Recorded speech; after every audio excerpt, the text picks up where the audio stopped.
बेरोजगार भत्ते के लिए जो ये 2 पेज वाला आय प्रमाण पत्र है उसको आप किस प्रकार से ऑफलाइन तैयार कर सकते हो कंप्लीट डिटेल में इस वीडियो में बताने वाला हूं। साथ ही इस फॉर्म को भरते वक्त आपको कौन कौन सी सावधानियां रखनी कंप्लीट डिटेल में इस वीडियो में स्टेप बाय स्टेप चर्चा करने वाले।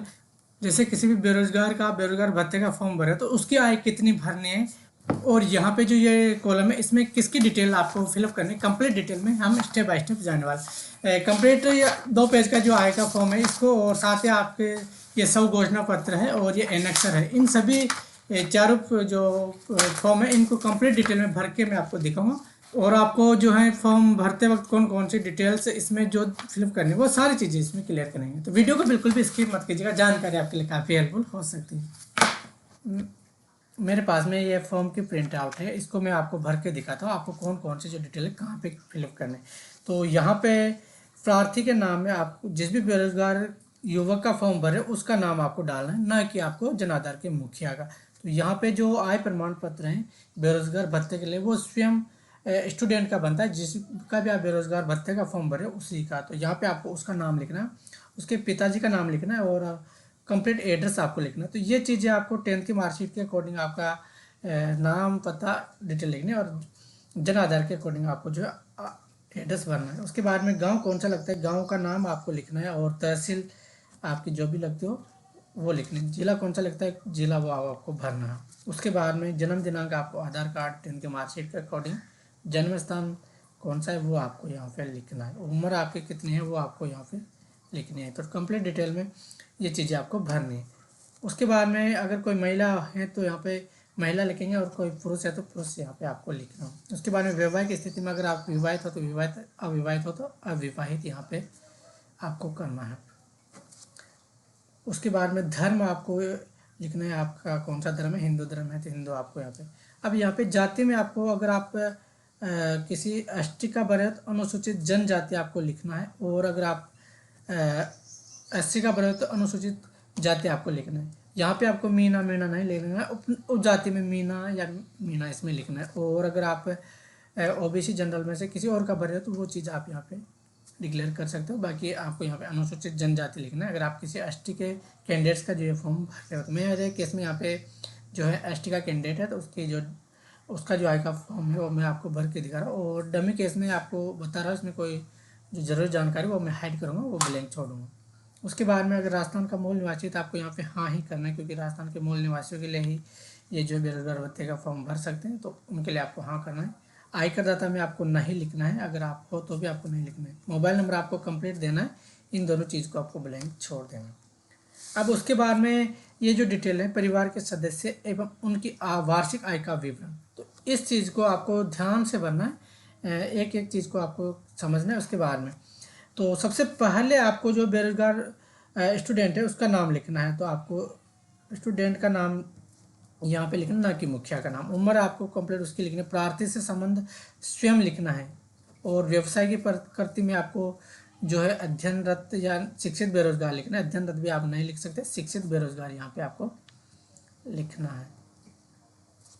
वार्षिक आय में आपको जो है जिस भी इसका भरे तो नील आपको वार्षिक आय लिखनी है। उसके बाद में जन आधार में जितने भी मेंबर है उनकी डिटेल आपको एक एक करके सारे की डिटेल यहाँ पे देनी है। अगर जन आधार में 4 मेंबर है तो चारों की डिटेल आपको देनी है। मम्मी पापा के अलावा कोई भाई या बहन अगर जन आधार में है तो जन आधार के अकॉर्डिंग ये डिटेल भरनी है। उसके बाद पापा का नाम आपको यहाँ पे लिखना है, पापा की उम्र लिखनी है, प्रार्थी से संबंध में आप पिता लिखेंगे और यहाँ पे व्यवसाय की प्रकृति में कृषि लिखेंगे। और आप पापा की इनकम जितनी भी हो वो आप यहाँ पे भर सकते हो। बाकी आपको स्टूडेंट की इनकम है वो यहाँ पे आपको नील करनी है। उसके बाद मम्मी की डिटेल देंगे, उम्र लिख लेंगे और व्यवसाय की प्रकृति में आपको गृहिणी लिखना है। अगर वार्षिक आय है तो लिख सकते हो, अन्यथा आपको नील लिखना है। तो यहाँ पे टोटल वार्षिक आय में आपको जो है पापा के अकॉर्डिंग वो लिखने, टोटल में आपको जो है जितने भी वार्षिक आय परिवार के वो आपको लिखनी है। बल्कि आपको जो है यहाँ पे जिस भी बेरोजगार का फॉर्म भरे उसकी इनकम आपको नील करनी है। ये चीज़ का आपको विशेष तौर से ध्यान रखना है, प्रश्न में उसका नाम एंटर करना है। उसके बाद में यहाँ पे डेट और स्थान का नाम आपको मेंशन करना है। डेट जब का भी आप ये बना रहे हो उसके अकॉर्डिंग यहाँ पे भरने और यहाँ पे नोटरी करवाना। नोटरी का सिस्टम क्या है वो भी मैं आपको आगे बताऊँ। यहाँ पे आपको जो कैंडिडेट है उसका सिग्नेचर करवानी है। यहाँ पे आपको फोटो जो है कैंडिडेट की लगानी है, ना कि उसके पिता की, क्योंकि आय का जो और घोषणा पत्र स्टूडेंट के नाम से बनेगा, उसके पिता के नाम से नहीं बनेगा। उसके बाद नेक्स्ट पेज में आता है उत्तरदायी साक्ष्यों के हस्ताक्षर। तो यहाँ पे आपको किसी व्याख्याता के भी आप साइन करवा सकते हो या फिर कोई भी ऑफिसर हो उसका साइन करवा सकते हो। और यहाँ पे नाम, दिनांक और स्थान और मोबाइल नंबर, ये चीज़ें आपको जो है नोटरी सत्यापित करवाने के बाद में लिखवानी है। तो यहाँ पे आपको प्रार्थी का नाम, स्टूडेंट का नाम लिखना है, पिता का नाम लिखेंगे, उसके निवासी कहाँ का, और यहाँ पे परिवार की वार्षिक आय भरने हैं। तो यहाँ पे जितने भी आप पारिवारिक आय भरते हो वो आपको यहाँ पे लिखनी है। यहाँ पे स्टूडेंट की अगर आप नहीं लिखते हो तो भी आपको परिवार के जितने भरते हो उसके अकॉर्डिंग ये जो आय भरने है, इस चीज़ को आपको ध्यान रखना है। उसके बाद में सेम इसी प्रकार से जो ये है इसको भरना है, और यहाँ पे पारिवारिक आय आपने जितनी भरी थी वो आपको भरनी है। तो इस प्रकार से आय और के का जो दोनों फॉर्मेट है वो आपको भरना है। अब उसके बाद में आपके अगला पेज आता है यहाँ पे सब घोषणा संबंधित। तो ये जो नॉर्मल है इसमें आपको स्टूडेंट का नाम लिखना है, पिता का नाम लिखना है, और उसके बाद में यहाँ पे आपको अटेस्टेड साइन करने सेल्फ स्टूडेंट के, और यहाँ इसको भी जो है आपको नोटरी करवाना है। और नोटरी में आपको दिनांक और क्रमांक संख्या आपको लगानी। अब एनेक्सर आता है, एनेक्सर को भी एक बार देख लेते हैं। यहाँ पे इंग्लिश में बनना है, इंग्लिश में जो कैपिटल में उसके बारे में पिता का नाम, डेट ऑफ बर्थ लिखनी है, रेजिडेंस आपको एड्रेस लिखना है, डिस्ट्रिक्ट आपको लिखना है। यहाँ पे साइन करेंगे, और यहाँ पे फ़ोटो में क्रॉस साइन करना है आपको। फ़ोटो के ऊपर भी साइन आनी चाहिए और इसके पेज में भी साइन आनी चाहिए, और इसको भी अटेस्टेड करवा के आपको रखना है।